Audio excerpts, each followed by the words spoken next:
Yo, what's up? Yan ang actor, mga idol. So, yun ako yun.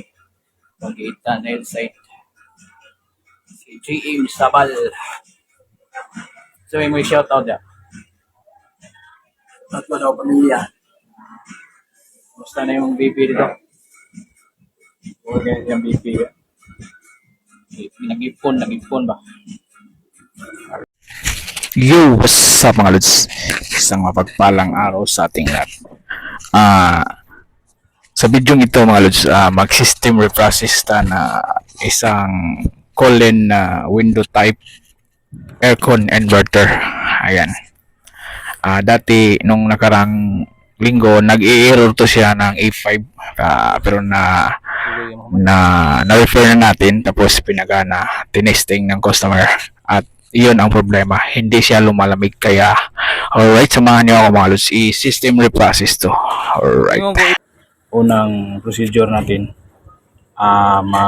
mag-test muna tayo sa compressor kung hindi ba siya loss compression. Ayan, nilagyan natin ng gauge, babombahin natin hanggang 350 to 400. Ayan, right, gumagana na yung outdoor fan. Ayan, gumagana na yung outdoor niya at outdoor fan mga lods, at gumagana na rin yung compressor. Ayan, konti nang tumaas yung umangat yung nasa 200 na tayo. Tapos pabumbayin natin to hanggang 300 to 400 PSI na malaman natin kung hindi ba siya loss compression. Ayan, ayan halos 300. Ayan, 300, 350, 350 to 450, 450. Ibot. Ayan mga lods, nag-change oil tayo. Tinanggal natin yung oil ng compressor at nakikita niyo naman, tingnan niyo.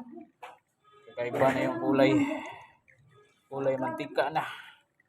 Alright. Ganito kasi ako pag mag-reprocess ako ng aircon na lods. Titingnan ko yung oil ng compressor.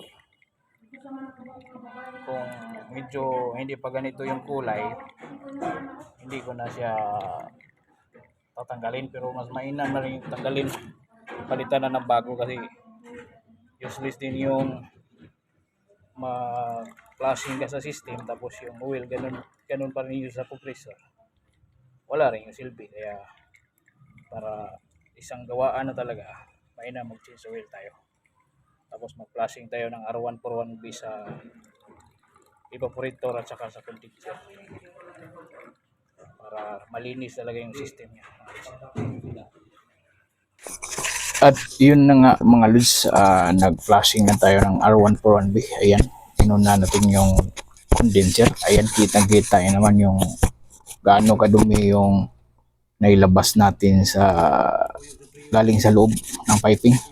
Ayan, right, nangitim-itim yung R141B na lumalabas galing sa condenser, at isunod naman natin yung evaporator mga lods. Ayan mga lods, tinanggal ko yung capillary tube kasi hindi makalabas yung pinasing namin kanina at ito na nga yun. Kaya ang gagawin namin, papalitan na ng capillary tube para isang ayan.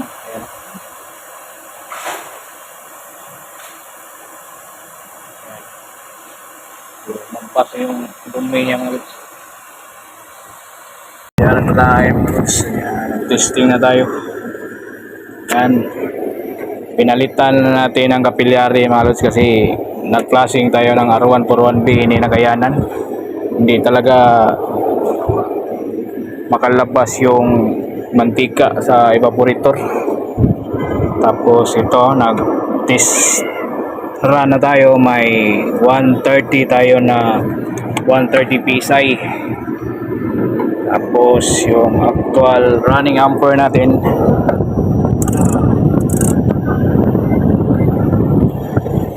may nakukuha tayo na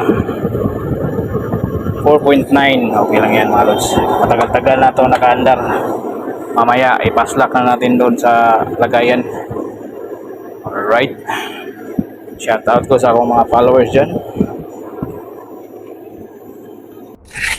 Alright, kung nagustuhan nyo yung mga video ko mga lods, paki-follow, react, and share. God bless po sa ating lahat.